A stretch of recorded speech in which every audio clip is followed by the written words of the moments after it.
ஐஷு, பெட்ல ஈரத்துண்ட போடாதன்னு எத்தனை வாட்டி சொல்லிருக்கனா? கேட்கவே மாட்டியா நீ? மீ, என் வாட்ச் எங்க மீ?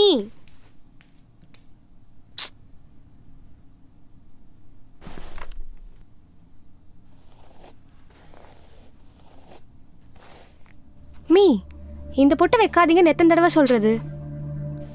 ரவுண்ட் பொட்டை அழகு.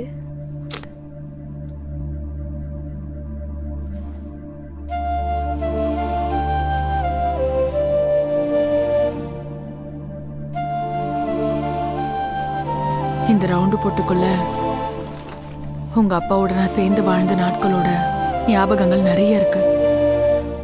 அவர் என்னை விட்டு பிரிஞ்சதுல இருந்து எனக்கு இந்த பொட்டை வைக்கவே தோணல.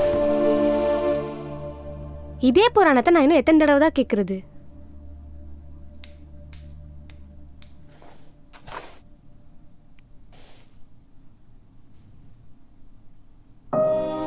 மீ,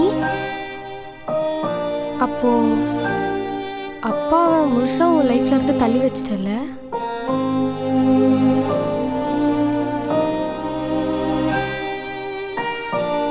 ஆமா, தள்ளி வைக்கணும்னு நினைச்சுதான் அப்படி பண்ணேன். ஆனா அவர் என்னை விட்டு பிரிஞ்சு போன அடுத்த நாள்ல இருந்து அவர் என்கிட்ட திரும்பி வந்துட மாட்டாரான்னு ஒவ்வொரு நாளும் ஏங்கிட்டு இருப்பேன். இத நீ டைரக்டா அப்பா கிட்டே பேசி இருந்திருக்கலாமே.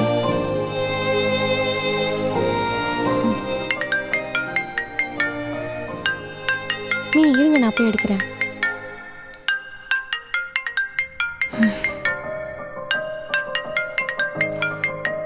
மீ, டாடி கால் பண்றாரு. சொல்லுங்கப்பா, அம்மா நம்பர் கால் பண்ணிருக்கீங்க. மாத்தி கால் பண்ணிட்டீங்களா? இல்லம்மா, அம்மா கிட்ட பேச தான் கால் பண்ணேன். சரிப்பா, அம்மா கிட்ட கொடுக்குறேன். இந்த வீக்கெண்ட் என்ன வெளியே கூட்டு போறேன்னு சொல்லியிருக்கீங்க, மறந்துடாதீங்க.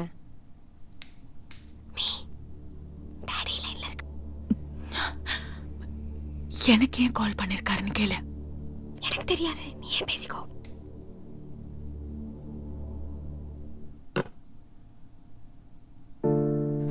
உங்ககிட்ட ஒன்னு கேட்கணும்.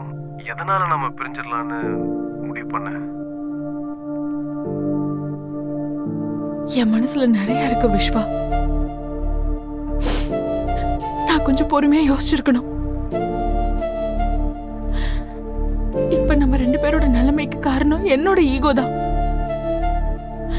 இப்ப நினைச்சா கூட எவ்வளவு பெரிய முட்டாள்தனமான ஒரு முடிவை எடுத்திருக்கேன்னு தோணுது.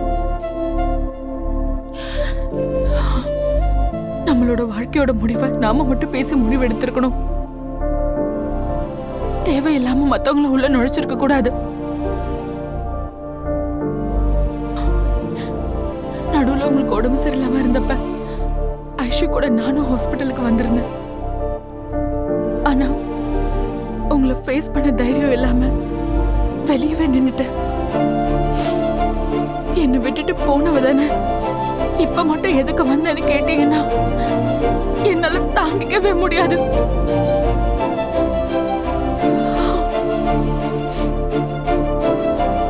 ஏன் விஸ்வா, ஒருவேளை நாம அப்பவே பார்த்திருந்தோம்னா இவ்வளவு நாள் பேசாம இருந்திருக்க மாட்டோம்ல.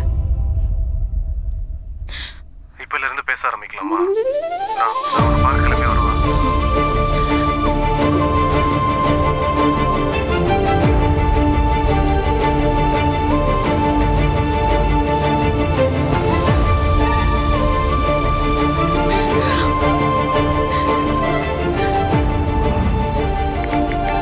நம்ம பிரிஞ்ச இந்த ஒரு வருஷத்துல உங்களுக்கு என்கிட்ட எதுவும் பேசணும்னு தோணலையா?